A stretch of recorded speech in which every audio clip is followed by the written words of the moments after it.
Greater హైదరాబాద్‌లో భవనాలకు సంబంధించి సమీకృత డేటా రూపకల్పనకు జీహెచ్ఎంసీ ప్రణాళికలు సిద్ధం చేసింది. Geospatial platform Geographic information system ద్వారా అన్ని విభాగాల సమాచారం క్రోడీకరణ కసరత్తు ప్రారంభించింది. నగరంలోని ప్రతి భవనానికి సంబంధించి property tax identification number, trade licence, తాగునీటి సరఫరా కనెక్షన్ నెంబర్, విద్యుత్ కనెక్షన్ తదితర వివరాలతో సాంకేతిక సమీకృత డేటా రూపొందిస్తున్నారు. ఇందుకోసం ప్రతి భవనానికి ప్రత్యేకంగా క్యూఆర్ కోడ్ కేటాయిస్తారు. మొబైల్ యాప్లో క్యూఆర్ కోడ్ స్కాన్ చేస్తే భవనానికి సంబంధించిన వివరాలు అందుబాటులోకి వస్తాయని జీహెచ్ఎంసీ అధికారులు స్పష్టం చేస్తున్నారు. హైదరాబాద్లో ప్రతి భవనానికి క్యూఆర్ కోడ్ జియోగ్రాఫిక్ ఇన్ఫర్మేషన్ సిస్టమ్ను అభివృద్ధి చేస్తున్న జీహెచ్ఎంసీ మొబైల్ యాప్ ద్వారా క్యూఆర్ కోడ్ స్కాన్ చేసే విధానం, భవనానికి సంబంధించిన అన్ని వివరాలు తెలుసుకునే వెసులుబాటు.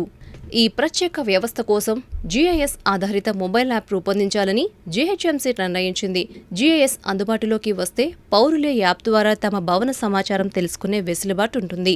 అన్ని విభాగాల డేటా ఒక క్లిక్తో అందుబాటులో ఉండడం ద్వారా కేటగిరీలో వ్యత్యాసాలు, ఆస్తి పన్నులో తేడా తదితర సమాచారం సులువుగా తెలుసుకోవచ్చని అధికారులు చెబుతున్నారు. దీంతో ఆస్తి పన్ను సవరణ కేటగిరీ మార్పు వంటివి చాలా ఈజీగా చేసుకోవచ్చు. ఈ ప్రత్యేక జీఐఎస్ యాప్ రూపకల్పనకు ప్రతిపాదనలు సమర్పించాలని కోరుతూ త్వరలోనే జీహెచ్ఎంసీ టెండర్ నోటిఫికేషన్ ఇవ్వబోతోంది. మార్చి వరకు ఈ వ్యవస్థను అందుబాటులోకి తీసుకురావాలని ప్రభుత్వం కసరత్తు చేస్తోంది.